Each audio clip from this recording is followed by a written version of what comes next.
Alguns dizem que existe uma ditadura e uma dita branda, que existem caras que são da linha dura e da linha branda dentro da ditadura civil-militar no Brasil. Você sabe por que isso existe? Não sabe? Então presta atenção nessa aula, porque aqui a gente explica mais. E aí galera, beleza? Nós vamos falar hoje sobre um tema muito importante que é muito cobrado nos vestibulares, no Enem. É uma matéria muito importante que fez parte da história do Brasil. Uma fase que, além de importante, é muito triste da nossa história. É a ditadura civil-militar.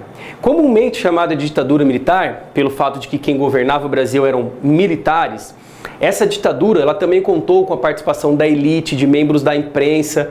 Então isso acabou, na verdade, ganhando o nome de ditadura civil-militar, inclusive de políticos, que acabavam tendo, vamos colocar assim, uma sintonia com o pensamento dos militares naquele momento. Esse período da história de 20 anos vai de 64 até 85. E nós vamos estudar ele começando pelo presidente Humberto Castelo Branco. O Castelo Branco, de 64 a 67, ele é considerado por muitos como um militar linha branda, mas eu coloquei um ponto de interrogação, vocês perceberam aí? O ponto de interrogação significa o seguinte: será que realmente ele é linha branda? O que é o linha branda? Essencialmente diziam que existiam dois lados dos militares, o linha dura e o linha branda. O branda seria o pessoal mais leve, menos violento e que queriam ficar temporariamente no poder. No discurso deles, eles iam derrubar o Jango porque ele era uma ameaça comunista, iriam assumir o poder, organizar o país durante 1, 2, 3 anos, fazer eleição e devolver o poder. Só que esses caras ficaram 20 anos no poder. Para alguns é porque a linha dura assumiu e acabou ficando por mais anos. Fato é, ele é chamado de linha branda, mas vamos perceber o que é brando e o que não é brando nisso. O linha branda começa a ditadura. Então ele faz censura, para mim isso não é brando, mas tudo bem. Caça políticos e também intelectuais que eram considerados opositores. Para mim isso não é nada brando. Quem tinha opinião diferente deles, quem não concordava com eles, foi caçado. Então foram caçados, por exemplo, políticos como o próprio Jango, Jânio, que estava antes, por exemplo, Luiz Carlos Prestes. Todos esses caras foram perseguidos. E, além disso, até mesmo professores universitários, o Darcy Ribeiro, intelectual, que era reitor da universidade, foi perseguido. Toda essa galera começou a ser perseguida nesse momento. Para mim isso não é brando, é uma ditadura, não tem liberdade, não tem democracia, por isso que é ruim, você não expressa a sua opinião. E aí, além disso, começam a ter os atos institucionais. Foram 17 atos institucionais ao todo. O mais famoso, que nós vamos falar em outra aula, é o AI-5. É o que mais é cobrado em prova. Mas são 17 atos institucionais, que são decretos que o governo militar vai fazer para poder mandar no Brasil. São leis que eles vão criar, que eles vão impor, que vai desrespeitar a Constituição, vai passar por cima dela, para eles poderem fazer aquilo que eles queriam. Então essas leis, como por exemplo o AI-1, institui o próprio golpe, o AI-2 vai legislar, por exemplo, sobre alterações em relação à política, colocando eleições indiretas para vários cargos que nós vamos ter. Então você vai perdendo direito. O exemplo que eu coloquei aqui bem direto, o AI-3, é o que vai criar o bipartidarismo. Acaba o pluripartidarismo no Brasil, e vão ter somente 2 partidos, que eu vou explicar brevemente para vocês. Outro elemento importante nesse período, nós vamos ter a perseguição de todo e qualquer tipo de organização que pudesse ser considerada como uma ameaça ao governo. A União Nacional dos Estudantes ficou ilegal, ela não podia mais existir. Então as reuniões delas eram consideradas criminosas. Os sindicatos eram considerados ilegais e os sindicalistas foram perseguidos. E o discurso de ser temporário foi sempre mantido. Ou seja, não, ele só está fazendo isso para poder ajustar as coisas do Brasil. Como se estivesse ajustando tudo para evitar que acontecesse um problema.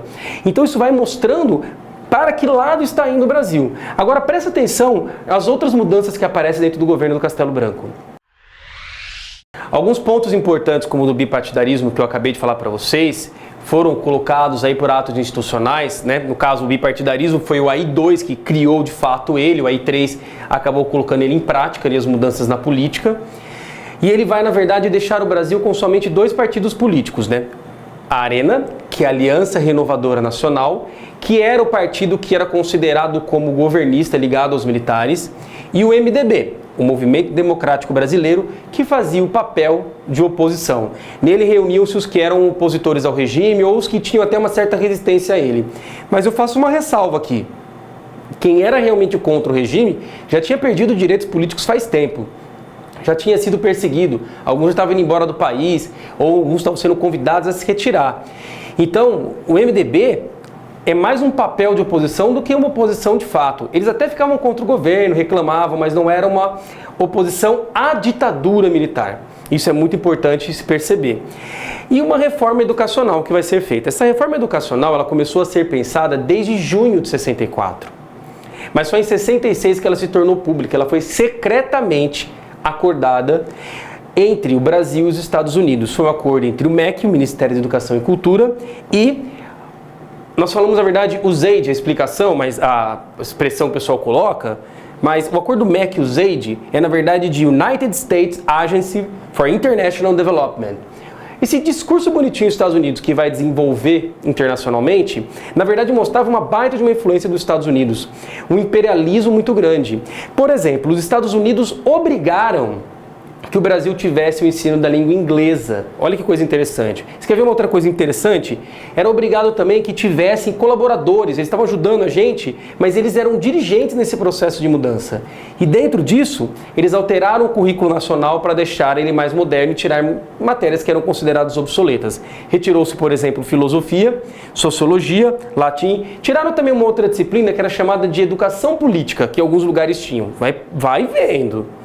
O resultado de tudo isso é que também foi incluída uma disciplina chamada Educação Moral e Cívica, é uma que fazia o pessoal decorar sobretudo hinos, datas, decorar o hino da bandeira, fazer esse tipo de ação.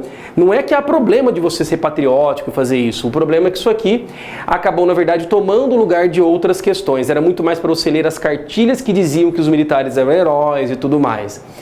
E alterou também a disciplina de História e Geografia, que de maneira geral era chamada de Estudos Sociais. Basicamente, diminuíram a carga horária de História e Geografia, e aí fica só Estudos Sociais. Em alguns lugares ainda era História e Geografia, mas com a carga reduzida. Essas disciplinas tiveram sua carga muito reduzida e aumentou a carga, por exemplo, para ter o inglês, para ter mais português, para ter mais algumas coisas ligadas à área de exatas. E o resultado que nós tivemos de tudo isso, que eu estou mostrando para vocês, é uma queda do espírito crítico e da reflexão nas escolas. A escola perdeu a criticidade. E é uma coisa que hoje em dia se fala muito no país, né, sobre a reforma da educação. A importância que nós temos de ter essas disciplinas para poder refletir. Resultado, década de 70, de 80 e de 90, formamos muitas pessoas que têm pouca reflexão política, pouco conhecimento e formação, justamente porque não foi ofertado pelo Estado. Entenderam? Isso é um elemento muito importante para entender as características dentro desse primeiro governo, que é o do Castelo Branco. Agora continue aqui, porque aqui se explica mais.